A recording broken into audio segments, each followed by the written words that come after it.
জাতীয় বিশ্ববিদ্যালয়ের শিক্ষার্থীদের অটোপাসের দাবিতে যে আন্দোলন চলছে সেই আন্দোলনের কিন্তু বাংলাদেশের প্রথম সারির একটি পত্রিকায় সেই আন্দোলনের নিউজ প্রকাশিত হয়েছে। আজকের এই ভিডিওতে সেই নিউজটি তুলে ধরার চেষ্টা করব আসলে যারা অটোপাসের দাবিতে আন্দোলন করছে তারা কোথায় আন্দোলন করেছে এবং জাতীয় বিশ্ববিদ্যালয় পরীক্ষা নিয়ন্ত্রকের মুঠোফোনে ফোন করা হয়েছে সেই বিষয়ের আপডেট তথ্য জানিয়ে দেবো এই ভিডিওতে। এবং তোমরা কোন বর্ষের আছো এবং তোমরা কি দ্বিতীয় এবং তৃতীয় বর্ষের কি অটোপাস চাও অবশ্যই কমেন্ট করে জানিয়ে দিবে। আর অবশ্যই চ্যানেলটি সাবস্ক্রাইব করে সাথেই থাকবে, তোমাদের অটোপাসের আপডেট সংক্রান্ত তথ্য অবশ্যই চ্যানেলটিতে দেওয়া হবে। তো আমরা চলে যাচ্ছি ভিডিওর মূল টপিকে। আমরা দেখতে পাচ্ছি বাংলাদেশের প্রথম সারির নিউজ পত্রিকার মধ্যে একটি পত্রিকা হচ্ছে প্রথম আলো। এই পত্রিকায় তোমাদের এই অটোপাসের যে অবস্থান কর্মসূচি যে আন্দোলন সেটি কিন্তু তুলে ধরা হয়েছে। আজকের এই ভিডিওতে সেই বিষয়টি নিয়ে আলোচনা করব। শিরোনাম হয়েছে যে অটোপাসের দাবিতে শিক্ষার্থীদের বা অটোপাসের দাবিতে ডিগ্রি শিক্ষার্থীদের অবস্থান কর্মসূচি। এটা প্রকাশ হয়েছিল 22শে সেপ্টেম্বর অর্থাৎ রবিবারে জাতীয় বিশ্ববিদ্যালয়ের মূল যে ক্যাম্পাস সেই ক্যাম্পাসে কিন্তু শিক্ষার্থীরা আন্দোলন করেছে অটোপাসের দাবিতে। তোমরা দেখতে পাচ্ছ ব্যানার হাতে অনেক শিক্ষার্থী কিন্তু দাঁড়িয়ে আছে।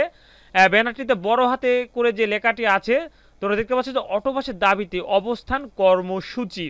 আমরা একটু বিস্তারিত তথ্যটি দেখে নেব। তোমরা যারা এই চ্যানেলটিতে এখনো নতুন দর্শক হয়ে ডিগ্রি শিক্ষার্থীদের অটো আপডেট পাশের তথ্য অবশ্যই চ্যানেলটিতে শেয়ার করা হবে, তাই তোমরা অবশ্যই চ্যানেলটি সাবস্ক্রাইব করে সাথেই থাকবে। কোথায় কবে আন্দোলন হবে, কিভাবে আন্দোলন করতে হবে এবং কারা এই আন্দোলনে যোগ দেবে সমস্ত তথ্য কিন্তু শেয়ার করা হবে। অর্থাৎ যারা আন্দোলন করবে তাদের যাবতীয় তথ্য চ্যানেলটিতে শেয়ার করা হবে, তাই তোমরা অবশ্যই চ্যানেলটি সাবস্ক্রাইব করে সাথেই থাকবে। আমরা দেখতে পাচ্ছি এখানে প্রথম আলোয় নিউজটি করেছে সেশন জটের কারণে 3 বছরের ডিগ্রি 6 বছরে রূপান্তরিত করাও অটো পাশের দাবিতে অবস্থান কর্মসূচি বিক্ষোভ করেছে ডিগ্রি শিক্ষার্থীরা। আজ রোববার দুপুরে জাতীয় বিশ্ববিদ্যালয়ের মূল ক্যাম্পাসে অবস্থান কর্মসূচি পালন করেন শিক্ষার্থীরা।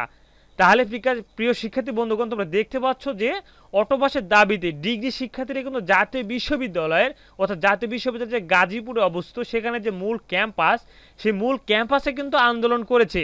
এরপর আমরা দেখে নিব জাতীয় বিশ্ববিদ্যালয়ের ডিগ্রি 19-20 সেশনে শিক্ষার্থীরা ডিগ্রি বৈষম্য নিরসন আন্দোলনের ব্যানারে ও কর্মসূচি পালন করেন। কর্মসূচি পালন শেষে তারা উপাচার্য বরাবর একটি স্মারকলিপিও প্রদান করেন। তাদের সঙ্গে জাতীয় বিশ্ববিদ্যালয়ের আশেপাশ ও দেশের বিভিন্ন কলেজের শিক্ষার্থীরা অংশ নেয়। এরপরে বলছে কয়েকজন শিক্ষার্থী বলেন ডিগ্রি শিক্ষার্থীদের হয়রানি ও বৈষম্য নিরসনের লক্ষ্যে এবং ডিগ্রি প্রথম দ্বিতীয় বর্ষের ফলাফলের ভিত্তিতে তৃতীয় বর্ষের চূড়ান্ত ফলাফল প্রকাশ করতে হবে। ডিগ্রি কোর্স সর্বোচ্চ 3 বছরের মধ্যে শেষ করার কথা থাকলেও গত 6 থেকে 7 বছরের ফাইনাল পরীক্ষার চূড়ান্ত ধাপ শেষ হয়নি। বর্তমানে সময় সবচেয়ে অবহেলিত জাতীয় বিশ্ববিদ্যালয়ের ডিগ্রি কোর্সের সাধারণ শিক্ষার্থীরা। ডিগ্রি থেকে বিসিএস বা ভালো চাকরি পরীক্ষা অংশগ্রহণের জন্য 2 বছরের মাস্টার্স করার প্রয়োজন হয়। এরপর আমরা দেখে নিব যে তারা আরও জানান জাতীয় বিশ্ববিদ্যালয়ের অধীনে ডিগ্রি কোর্সে অধ্যয়নরত ছাত্র ছাত্রী বেশিরভাগই কিন্তু নিয়মিত, অনিয়মিত, প্রাইভেট ও সার্টিফিকেট কোর্স এবং নিম্ন মধ্যবিত্ত পরিবারের সন্তান। জীবিকার তাগিদে লেখাপড়ার পাশাপাশি অনেকে কর্ম করেন। পরীক্ষা অংশগ্রহণের জন্য অনেক সময় চাকরিও ছেড়ে দিতে হয়। বৈষম্য বিরোধী ছাত্র আন্দোলনের সময় তাদের অনেকে আহত হয়ে চিকিৎসাধীন অবস্থায় রয়েছে। আন্দোলনে আহত ট্রমায় ভোগা শিক্ষার্থীদের পরীক্ষা দেওয়া সম্ভব নয়। এছাড়া বন্যায় অনেকে পরিবার ক্ষতিগ্রস্ত হয়েছে। তাই বৈষম্য নিরসনের লক্ষ্যে মানবিক কারণে দ্রুততার ভিত্তিতে শেষ করে অবিলম্বে ডিগ্রি প্রথম ও দ্বিতীয় বর্ষের সিজিপিএ ভিত্তিতে তৃতীয় বর্ষের সব সেশনের ফাইনাল শিক্ষার্থীদের অটোপাস দিয়ে তৃতীয় বর্ষের ফলাফল প্রকাশের অনুরোধ করছে।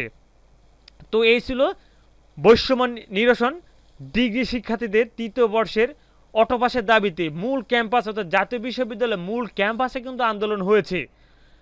এবং জাতীয় বিশ্ববিদ্যালয়ের পরীক্ষা নিয়ন্ত্রণ যে কর্মকর্তা মোহাম্মদ ইনামুল করিমের মুঠোফোনে কিন্তু একাধিকবার ফোন দিলেও কোনো ফোন ধরেননি। এই বিষয়ে কিন্তু আমরা দেখতে পাচ্ছি। আর এই নিউজটি কিন্তু বাংলাদেশে প্রথম সারির নিউজ পেপারের মধ্যে কিন্তু প্রথম আলো নিউজটি করেছে।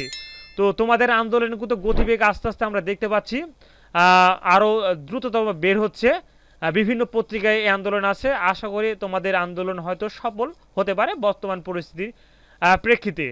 তো তোমাদেরকে আমি বলবো তোমরা অবশ্যই অটোপাসের আপডেট জানতে অবশ্যই চ্যানেলটি সাবস্ক্রাইব করে সাথে থাকবে। ধন্যবাদ। আসসালামু আলাইকুম।